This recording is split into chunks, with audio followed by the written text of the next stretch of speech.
Flags told soldiers what to do on a smoky battlefield.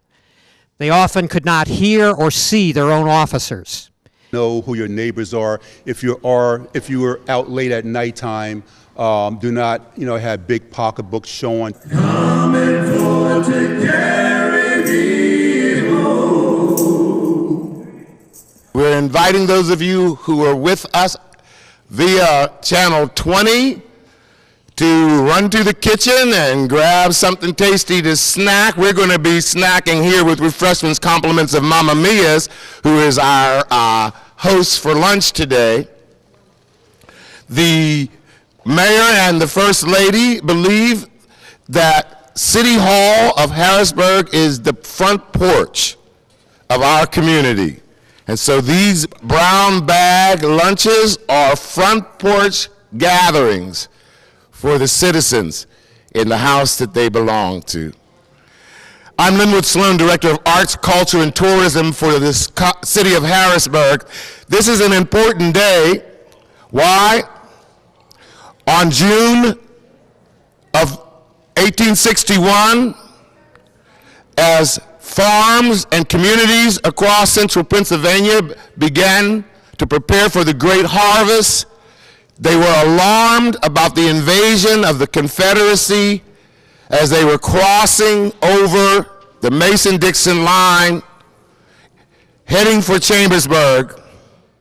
Where were they going? Not to Gettysburg, friends. They were heading to Harrisburg to capture the Pennsylvania Railroad. And by capturing the Pennsylvania Railroad and crippling Pennsylvania's commerce, its ability to move troops, and by ransoming $100 million in food and goods to replenish the Confederacy, they could turn the tide of the war. Pennsylvania in general, central Pennsylvania in particular, and Harrisburg helped to turn that tide back. And communities across central Pennsylvania, starting this week, will commemorate that event, ending on July 4th in Gettysburg with the Great Retreat. Now you'll hear Wrightsville talk about the bridge on the 27th. Some of you know that Mechanicsburg is having Jubilee Day this weekend. You'll hear about Chambersburg fires and Carlisle, and we wanted to share some stories about Harrisburg and the Civil War today. And so this afternoon we are going to commemorate two great events, the invasion and the retreat, but also something called Juneteenth, because it is also this week the commemoration of the time in June of 1865 when word about the end of the Civil War finally reached Texas and the final arms were laid down. We call that event Juneteenth. And we celebrate African American soldiers and the Civil War, those 180,000 men in the United States colored troops. So our program begins today by looking at commerce and daily life at the time of the invasion, and it ends with commemoration and tribute to those incredible black soldiers who laid down their lives. If you can imagine a man escaping to freedom, crossing the Mason-Dixon line, finding his freedom, then being called to his nation to return in a uniform to the South, even with a bounty on his head.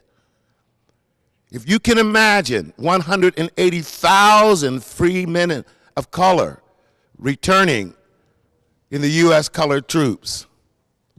If you can imagine a nation who celebrated in May of 1865 a grand review of Civil War soldiers, but either forgot or purposefully denied the right for those 180,000 men to march. And if you can imagine Harrisburg saying that's not good enough, and in November of 1865 holding their own grand review of the United States colored troops, the first time in the nation and in history, then you can imagine the reasons why we celebrate today.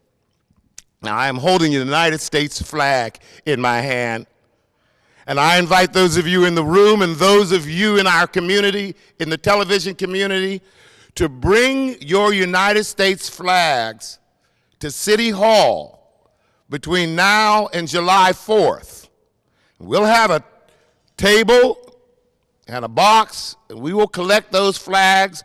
The mayor, along with Councilwoman Sandra Reed, are co-chairing our United States Flag Retirement Project, which we kick off today. If you bring your flags to us, we will give them to the American Legion to formally retire on Flag Day this year. So let my flag on this table be the call to action and also the transition for introducing Larry Keener Farley and the incredible Victorian Dance Ensemble, who brings us commerce and daily life during the Civil War.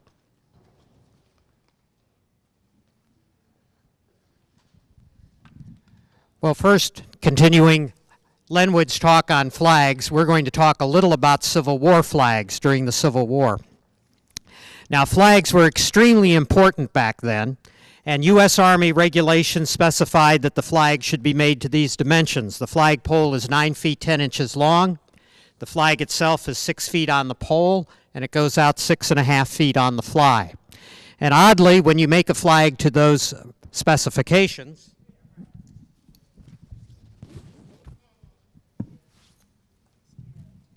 it actually drags on the ground a little.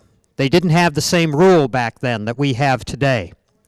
And back then they also dipped flags in salute when a general officer came around or when a government official passed by. So the rules for the flag were a little different back then than they are today. But flags were extremely important on the battlefield. Flags told soldiers what to do on a smoky battlefield.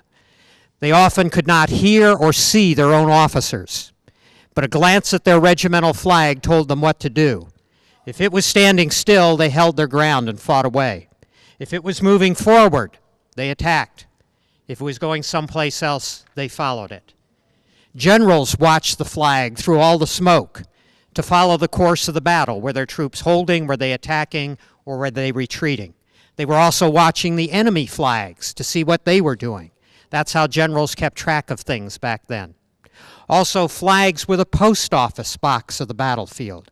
This is where you would deliver a message. If you were a general and had to tell a regiment to do something, your messenger would ride right to where this flag is, and that's where he would find the regimental commander right behind it. All of the generals were being followed around by a flag. Wherever he went, there was an enlisted man whose sole job was follow the general with his flag. And that's how messengers found people on battlefields.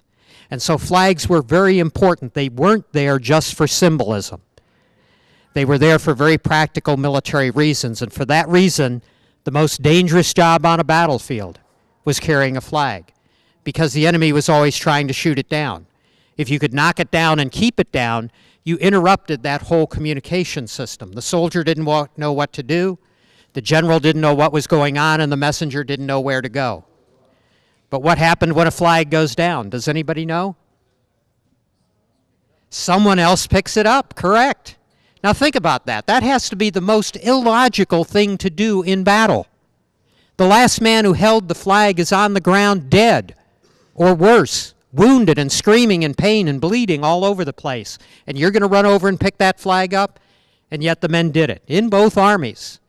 We have reports in battles of flags going down 9, 10, 11, 12 times. Would you want to be the next person to pick up that flag with that record? And yet the men did it. Not because the flag represented what they were fighting for, mom and apple pie and all that, but because it was that practical tool of military communication. Now this flag is kind of unique. Pennsylvania was special in the flags that it gave out to its regiments. Our governor at the time, Andrew Curtin, wanted Pennsylvania troops to be recognized on the battlefield, so we did something very special during the war. Ms. Trace, if you would hold that out. If you'll see, we have the Pennsylvania State Coat of Arms up in among the stars. We did that for all of our regiments that went off to war, and we sent out 215 of them. Now, incidentally, the coat of arms there, the stars, the regimental numbers on the center stripe there, all of that was hand-painted on, oil paint on silk. So it took artists of considerable skill to make these flags. Now, this flag is the flag of the 83rd Regiment of PV, Pennsylvania Volunteers. One of its companies, Company K, came from right here in Harrisburg, Pennsylvania. And this regiment had a very distinguished career. It fought through the entire Civil War from 1861 to 1865. They were the troops on Little Round Top down at Gettysburg that helped to hold that important hill. And then at the end of the war, when the Confederates surrendered, and there was an official ceremony where they came up in front of the Union Army and stacked their weapons and furled their flags for the last time, the 83rd Pennsylvania was one of the regiments selected to be there. Now, this is a reproduction, of course. The original, you can let go there, is in a collection that's right here in Harrisburg, down on Market Street. They used to be over in the Capitol building, but all of them have now been moved down there. And you can actually go in and see the flags. And over there on the table, we have a free booklet that you can take with you that tells the story of the Pennsylvania flags, and also another booklet on a special Civil War display that is on display up in the rotunda of the Pennsylvania Capitol building. So that's a little about flags during the war. If you have any questions afterwards, we'll be more than happy to answer them for you. But right now, we're going to show you how people had fun during the Civil War. So I would ask my dancers to come out, and we'll show you how people had fun.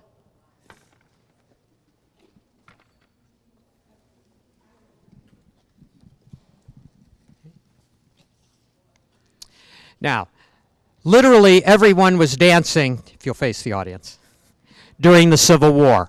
Young and old, rich and poor, urban and rural, north and south, black and white. Even slaves were dancing during the Civil War. It was one way to forget, if only for an evening, what Abraham Lincoln called the fiery trial. Now, needless to say, dancing was a little different back then than it is today. It was much more stately, more formal, very elegant, relatively slow, and for the most part, it was done in formations of lines and circles and squares, and that's what we're going to demonstrate for you. Our first dance is going to be the Lancer's Quadrille, which was the most common dance of the Civil War era. It appears on literally every card and dance list that I have seen from that time period. Now, quadrilles are the forerunners of today's square dances. But don't think hand-clapping, foot-stomping barn dance. They originated in the royal courts of Europe, very stately, very elegant, but they will eventually morph into our modern square dances. So ladies and gentlemen, if you'd please form a square, Annette and I will be head couple. And the first thing I have to do before I dance is put my gloves on. They always wore gloves while they were dancing for two very practical reasons. One is they didn't have dry cleaning back then, and you don't want to put your sweaty hand on someone else's clothes and leave a sweat mark. Also, these are the folks we now call Victorians, and the idea of sweaty flesh touching sweaty flesh was rather repugnant to them. We'll rotate 45 degrees here so that people can slightly better view. Will be house, of course.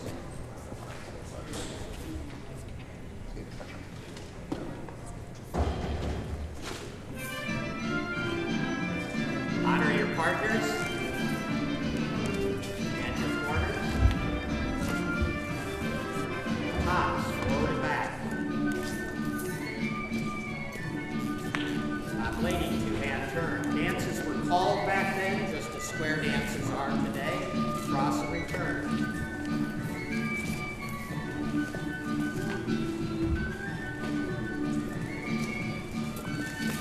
Now I'll say corner. Two-hand turn corner. Side, forward and back. Right lady, two-hand turn. Cross and return.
won't be a waltz like you're used to.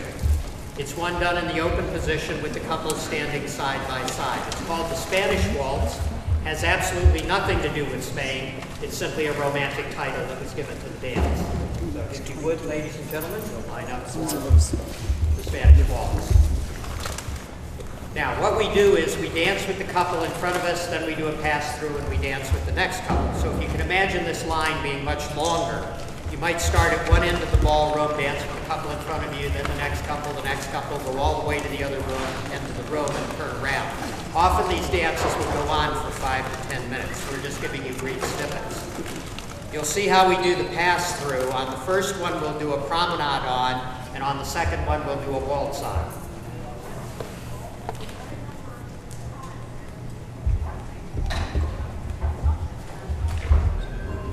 Honor your partners and your opposites.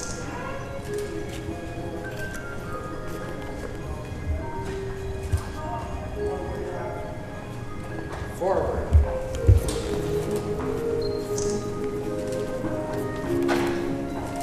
Forward and change. We're all going to change partners, and we're going to go a quarter of the way around the square. Forward.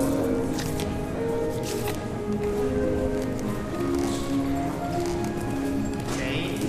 Back with our partners and halfway around the square. Forward.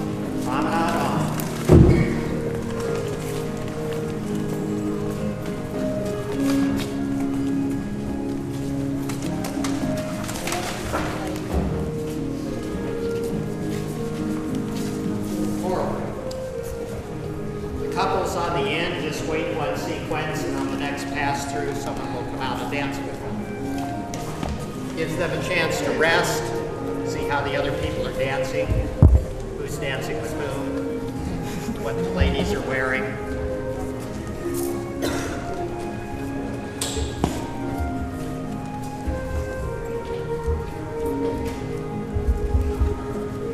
One of the things you were expected to do was to engage in pleasant conversation. We don't do that during the demonstration. But the etiquette books warn the gentlemen, don't get too serious in the topics.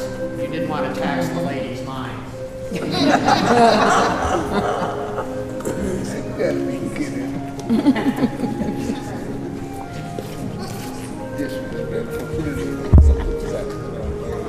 Right hand stop.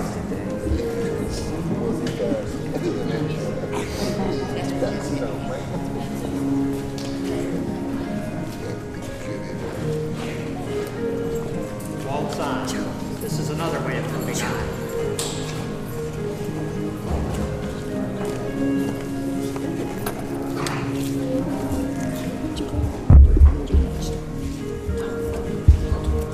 Honor your partners and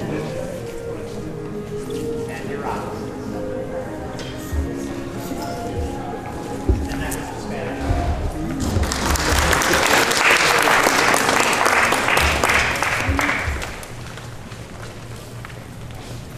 Our next dance is going to be one in lines. It's called the Money Musk Reel, and it's actually, Money Musk is the name of the small town in Scotland, and that's where it originated. So, ladies and gentlemen, if you would please form the Money Musk Reel. Now, for any of you who are fans of any of the recent movies and television programs on from Jane Austen novels, this dance should look familiar to you because they usually perform it.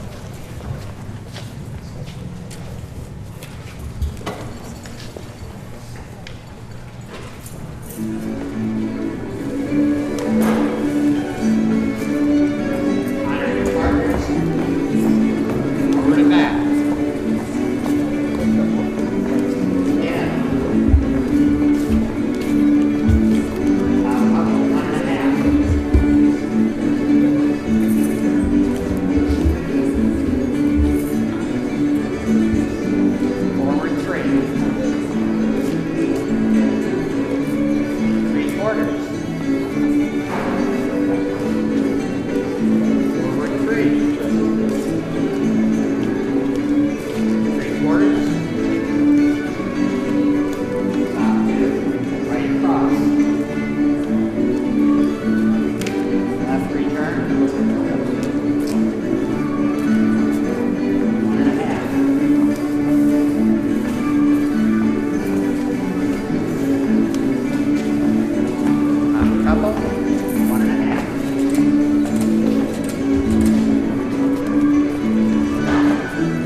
dancing during the Civil War had a couple of different purposes.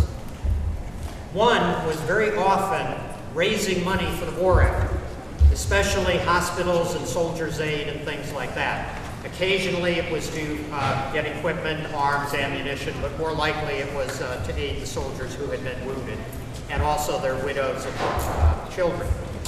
We do the same thing with our group. We actually have about 50 members in the Victorian Dance Ensemble spread out from New York to Virginia. And what we raise money for is Civil War preservation. In the last 11 years, we have raised over $175,000 for various Civil War preservation projects, most of them here in Pennsylvania. So we always like to finish with a big number whenever we can. And since we don't have all 50 of our folks here, we have a very simple way of doubling our numbers, and that is we teach you a simple Civil War dance. So I'd ask each of my folks to go out and get a new partner. If you can walk, count to 8, and know your right hand from your left, you can do this dance. All you have to do is walk. Mrs. Tino Charlie is waiting for you. Your track?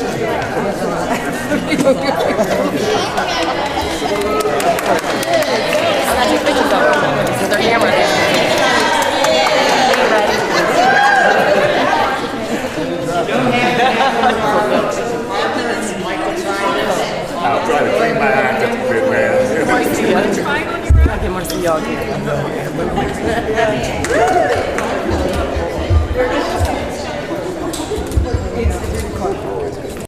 Okay, first thing, make sure the lady is on the right of the gentleman. That's the position of honor. And we have one of our ladies portraying a gentleman here. And that's completely acceptable. During the Civil War at home, very often you didn't have enough men to dance, so ladies would take the gentleman's part in these formation dances. In camp, the soldiers held dances just with the guys, and so half the guys had to be women, and so they took that part. And as you can see, in this open position side by side, it's not all that big a deal. As you've been watching, you've seen that these are very clockwork and geometric dances. In many ways, that was the first drill of all of the soldiers before they even went off to war. In the 1850s, as those young men were attending dances, they were learning the basics of Civil War era drill. They were learning to march to music, because during the Civil War you marched to the drum. They were learning their right from their left, which is essential in the military. And they were learning what we would call teamwork, working together as a unit. Because during the Civil War you didn't fight as an individual, you fought as part of a unit. So our first dance is called Soldier's Joy here. And the first thing you always do is you give honors to your partner. You turn and face, the gentleman bow at the waist, and the ladies curtsy. Then you give honors to your opposite, the folks across from you. Now the first move, and this begins every Civil War dance, is forward and back. You take 4 very short steps in to the other couple, nod to them, and back up. Now don't stop for the nod. You do it on the fly because the 8 beats of music keep going. So ready? Forward and back, go. 1, 2, 3, 4, 5, 6, 7, 8. Very good. Drop hands with your partner. Gentlemen offer both hands palm up to the opposite lady. She puts her hands into yours. The call is going to be 2-hand turn your opposite. So what you're going to do is you're going to lead with your left shoulder, make a clockwise turn, go all the way around to where you are now. When you get there, release both hands and face your partner. Ready? 2-hand turn your opposite, go. 2, 3, 4, 5, 6, 7, 8. So if you look left and right, you should all be in a nice straight line. If not, somebody did something wrong. The next call is balancé. All you do is walk 4 steps past your partner's right shoulder, stop, and then back up 4 steps. Don't circle around behind them. For those of you who might know the do-sa-do, this isn't it. You're passing the right shoulder, going out and coming back. Ready? Balancé, go. 1, 2, 3, 4, 5, 6, 7, 8. Now 2-hand turn your partner back so you're facing the other couple. Again, lead with the left shoulder. So after all that work, you're right back where you started. Now drop hands with your partner. The ladies join right hand to right hand. The call will be ladies chain. Join right hands to right hand. Pull into the center of the set. Now release your right hand and give your left hand to the other gentleman. Gentlemen, pull her towards you, put your right hand at her back, and push her in that direction. Okay? It'll take an 8 count to get across, and then you do the same thing to go home. Right hand to right hand, left hand to the other gentleman, hand at her back, and push her in that direction. Now we'll do that one more time since this is the hardest move of the dance. I'll give you the 2 8 counts. Ready, go.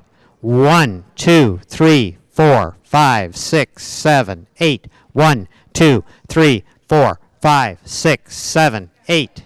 Yay. Now, do a forward and back. Now for a forward and through. Drop hands with your partner. Everyone walks straight forward with the ladies going between the other couple. So gentlemen, on your first step forward, go slightly to your left. Everybody walks forward. No one turns around. Go. Now, if you're on the end and there's no one there, turn around, always keeping the lady on the right, and the next couple will come out and dance with you.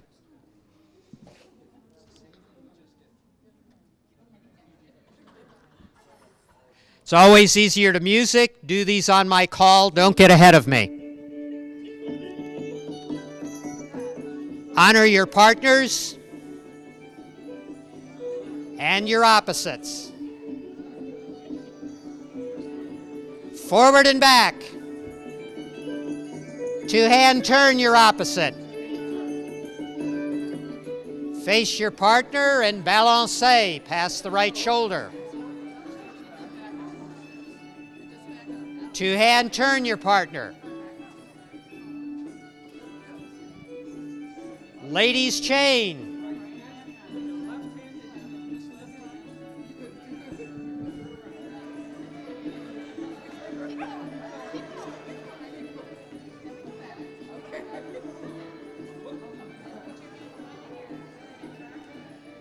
Forward and back. Forward and through. Forward and back. 2-hand turn your opposite. Face your partner and balancez past the right shoulder. 2-hand turn your partner. Ladies chain.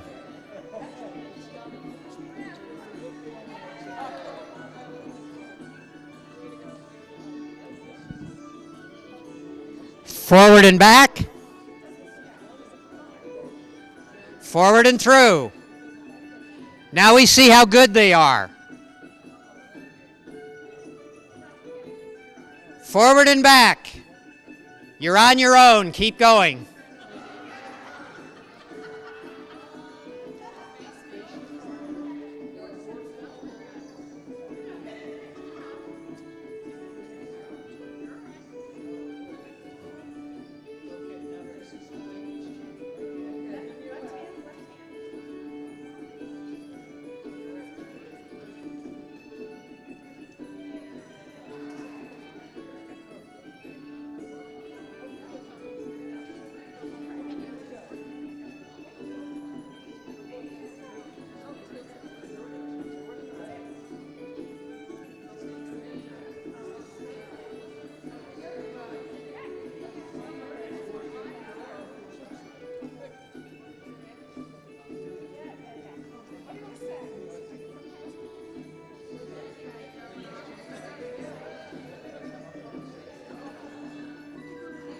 Honor your partners and your opposites. And give them a big hand. They did a great job.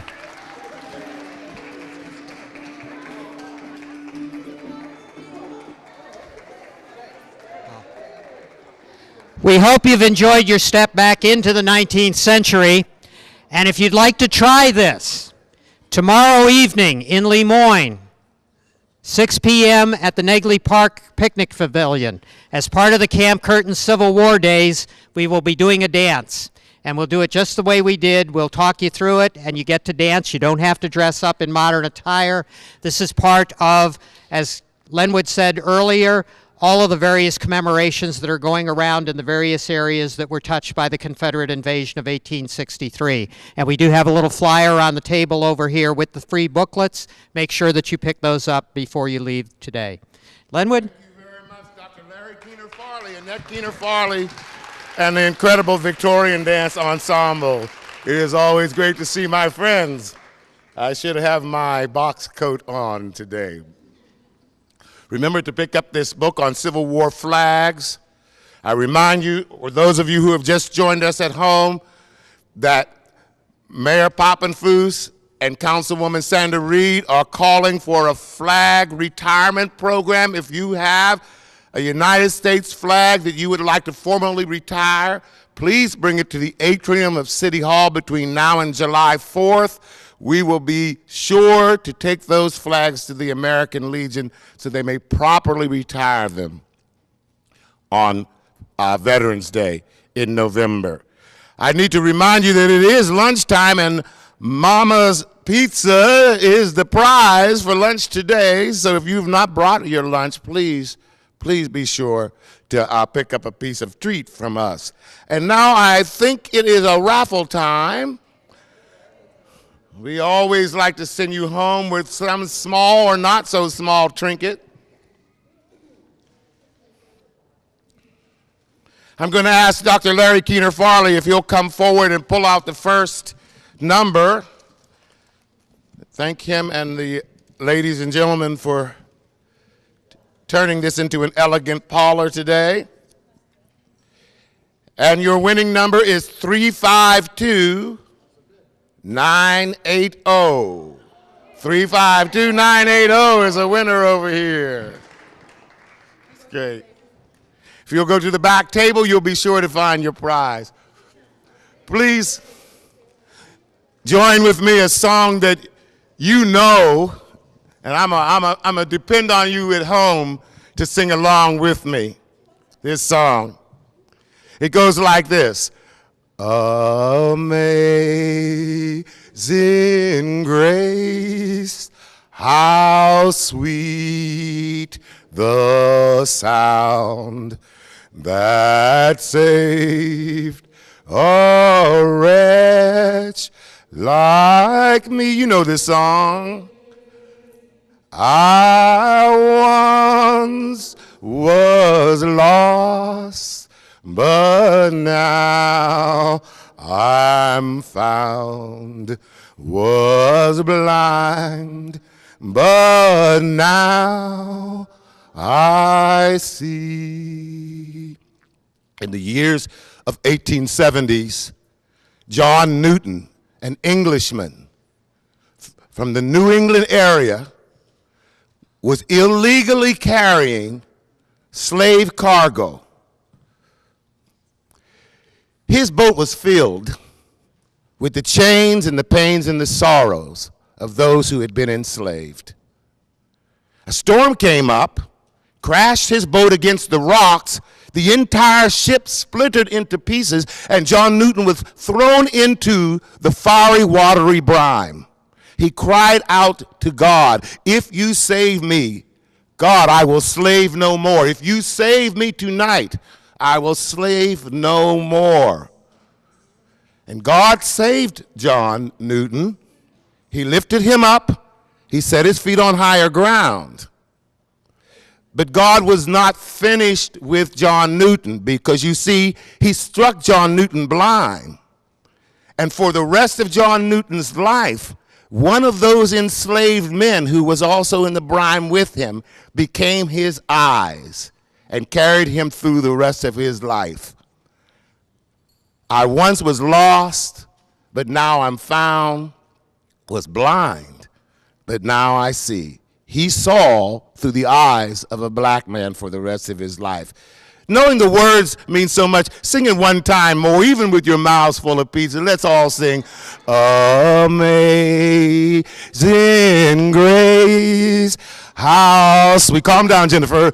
The sound that saved a wretch like me. I once was lost, but now I'm found.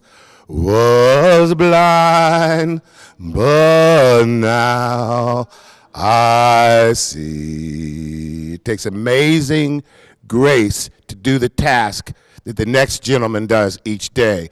May I introduce to you a man you already know in safety, the Chief of Police, Mr. Thomas Carter, sir.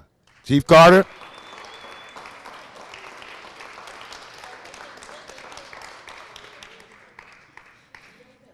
So, Chief Carter, we sing this song, Amazing Grace, in your honor because it does take amazement. It takes a sense of grace. It takes a state of continuous pride. I'd like to start the interview by asking you, what were the factors that drew you to the badge and the uniform in the service of Harrisburg, sir?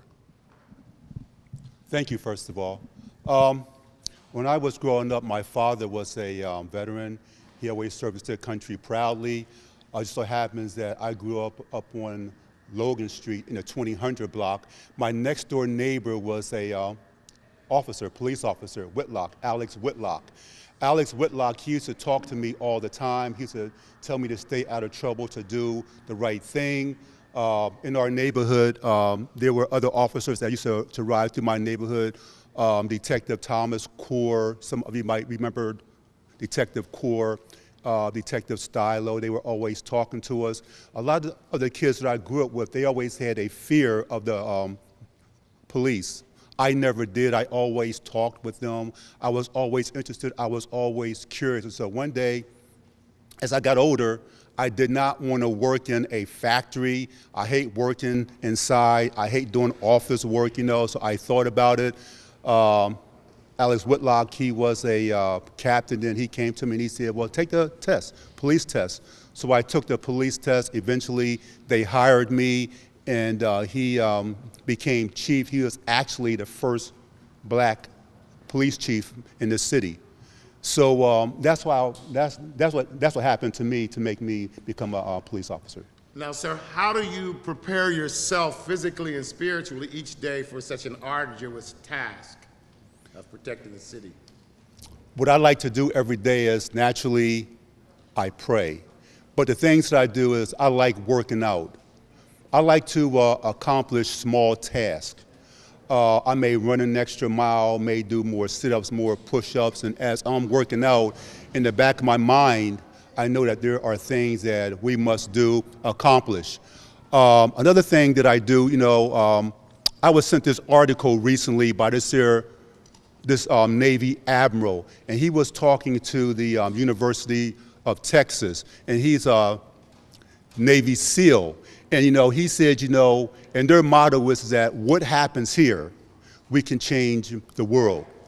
And he was giving his commencement speech for this year class, and he gave like 10 points like reference. But the biggest thing that he said that really struck me is that changing the world starts with making up your bed.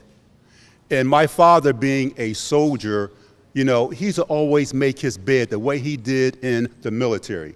And he used to always fuss at me back when I was younger about making my bed, And as I got older, a little wiser, I realized that your bed is a place of refugees. You can make your bed in the morning, and if things don't go your way, you have a place to come back to.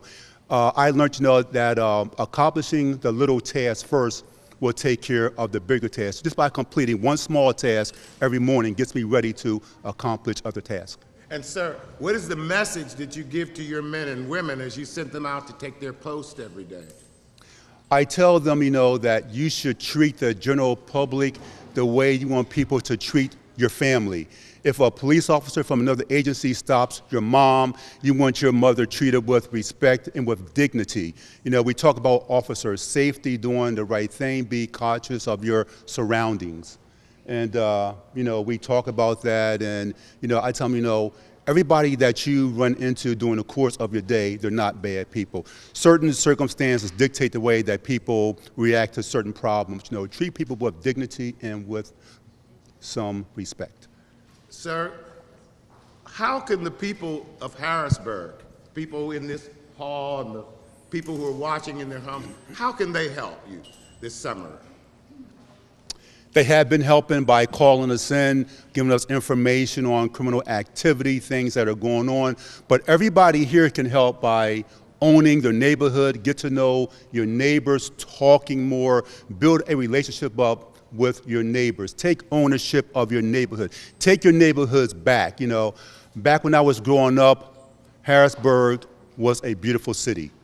There wasn't trash in the alleyways. Neighbors looked out for neighbors. Neighbors knew each other's names.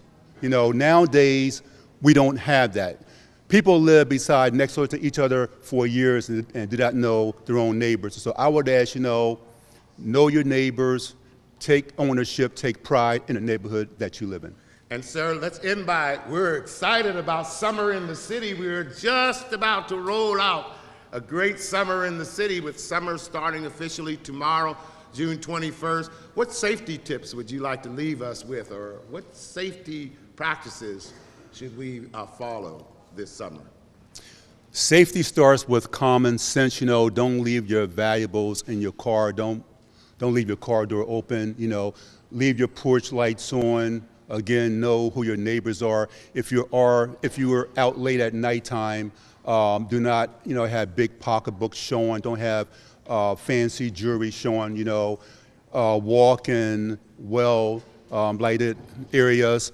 If you can, always have somebody else with you.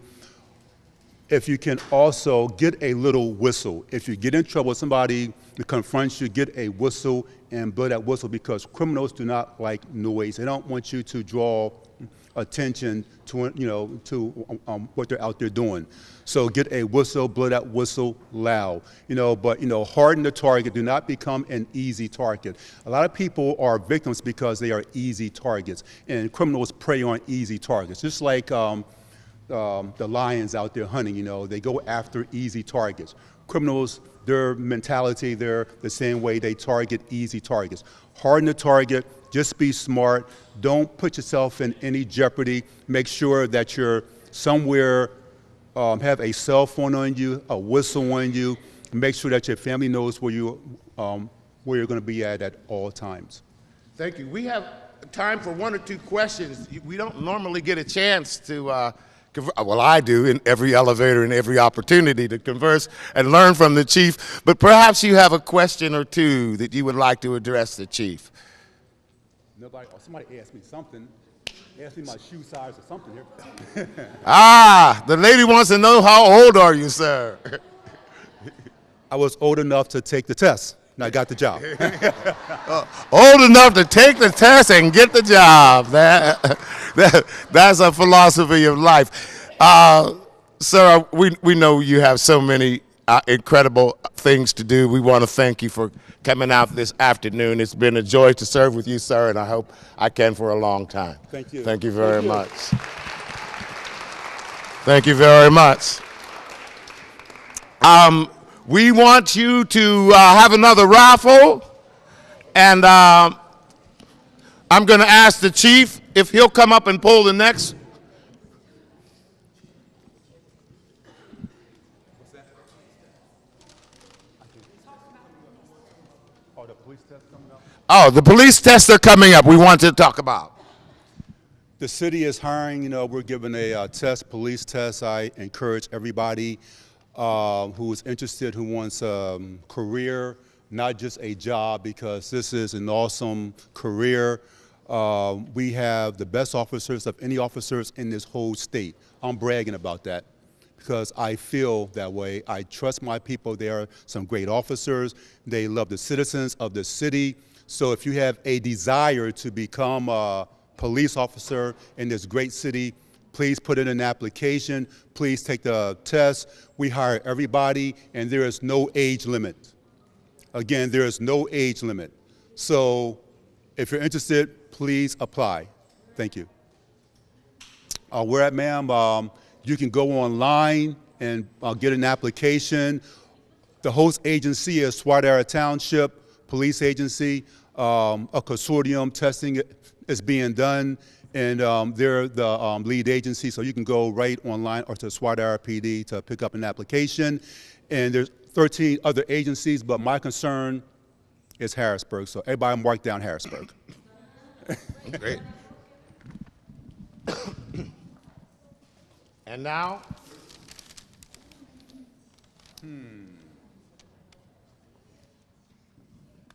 We have 352-991.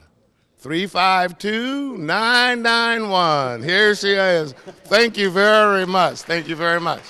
And the prize will be back there very shortly. One of the oldest songs that I remember learning is a song that went, we're crossing over one by one. We're fast approaching life's setting sun. Ain't gonna rest until my work is done. We're crossing over one by one. It was a song that was written by a black man of Native American and African origin named Wallace Willis. He was a conductor in the Underground Railroad.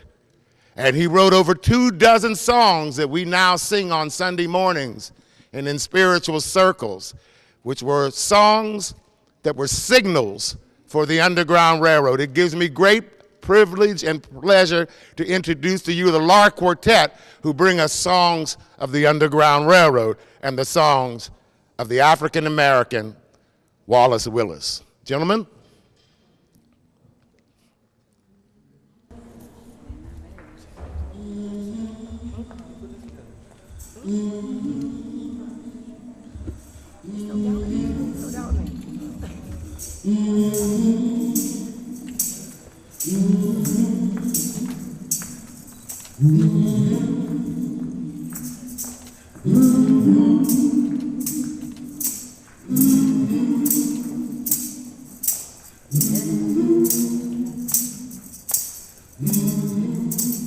Brothers, tomorrow we goes into war. We are now with the 54th, and we got the blue suits. You know what's so sad in life is, I didn't even get a chance to say goodbye to my mama.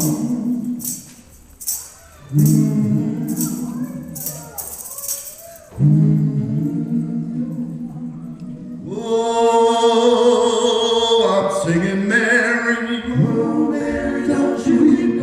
Mama, don't you cry. Mama, don't you know. Oh, I'm singing Mary. Oh, Mary, don't you weep.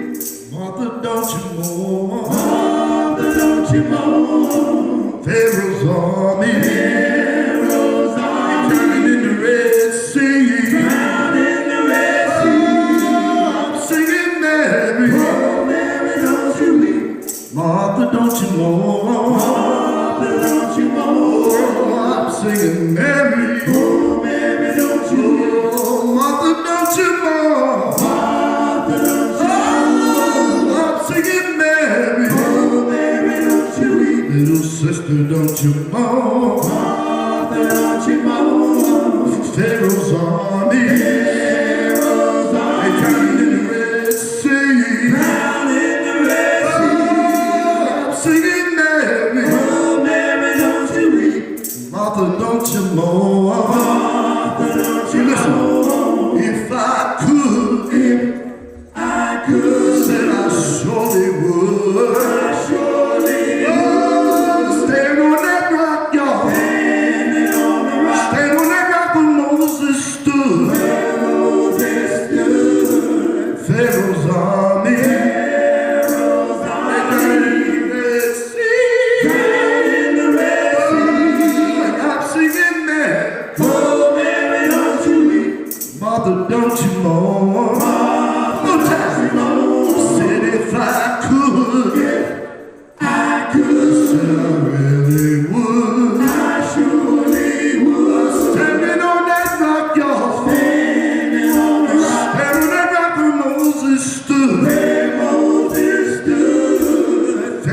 Pharaoh's armies. They're coming in the Red Sea. Oh, I'm singing Mary. Oh, Mary, don't you weep. Martha, don't you mourn. Martha, don't you mourn. Oh, Mary. Oh, Mary, don't you weep. Oh, I'm singing Mary. Oh, Mary, don't you weep. Today we're soldiers, Mary. Oh, Mary, don't you weep. Oh, I miss you, Mama. Oh, Mary, don't you weep. Mama be going home. Oh, Mary, don't you weep. Pharaoh's army. Pharaoh's army. Go to the Red Sea. Turn the Red Sea. Oh, I'm singing Mary. Oh, Mary, don't you weep. Oh, I'm singing Mary. Oh, Mary, don't you weep. Oh, little Mary. Oh, Mary, don't you weep. Oh, help me sing Mary. Oh, Mary, don't you weep. Little Martha, don't you mourn. Martha, don't you mourn.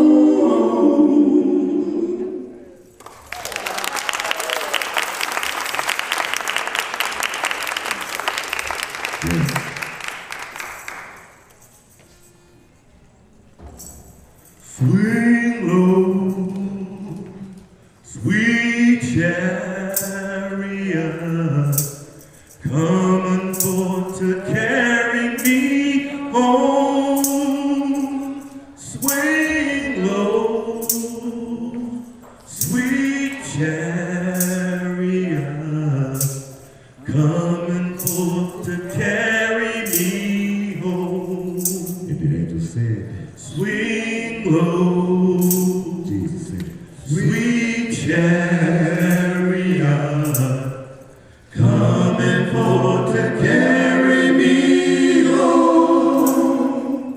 Swing low, sweet chariot,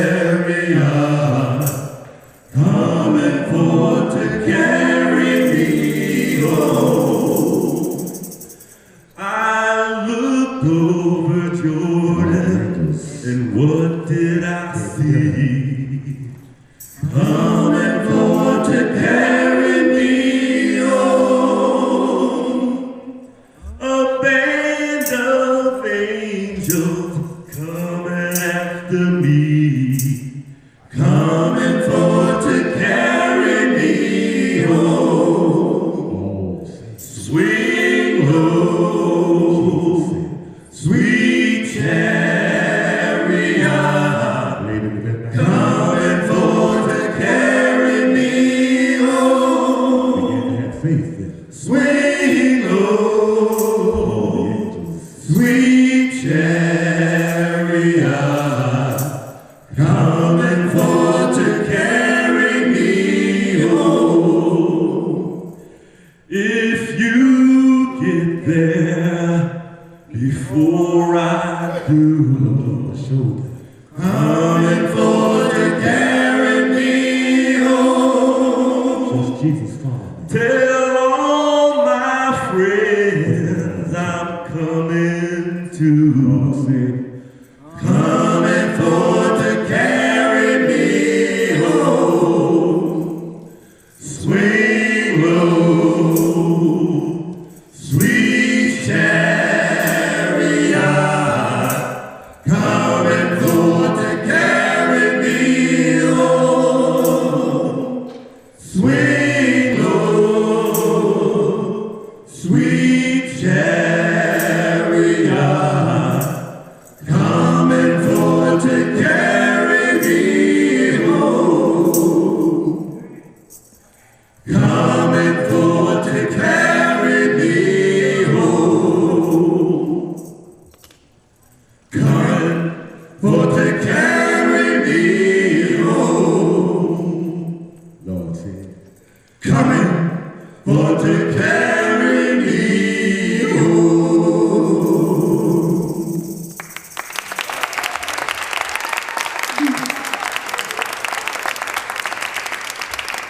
Way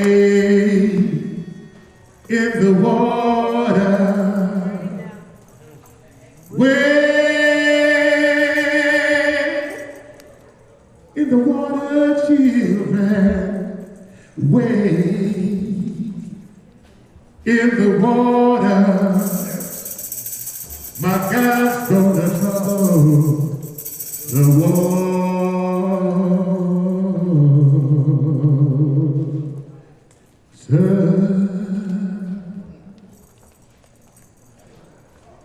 Way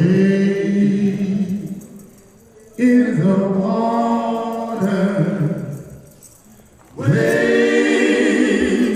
in the water, children, way in the water. God's gonna trouble the water. I looked over Jordan, and what did I see? God's gonna trouble the water. There was 13 angels coming to rescue me. God's gonna trouble the water. I said away in the water, way in the water, children, way in the water. My God's gonna trouble the water. When you see those soldiers dressed in blue, God's gonna trouble the water. I say, Lord, Lord, Lord, come on and help us through. God's gonna trouble the water. Everybody wait in the water, wait in the water, children, wait in the water. God's gonna trouble the water. Wait in the water, can you wait in the water, children, wait in the water. God's gonna trouble the water. Come on, wait in the water. Wait in the water, children. Wait in the water.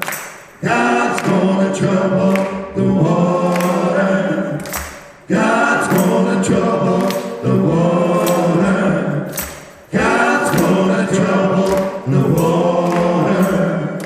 God's gonna trouble the water.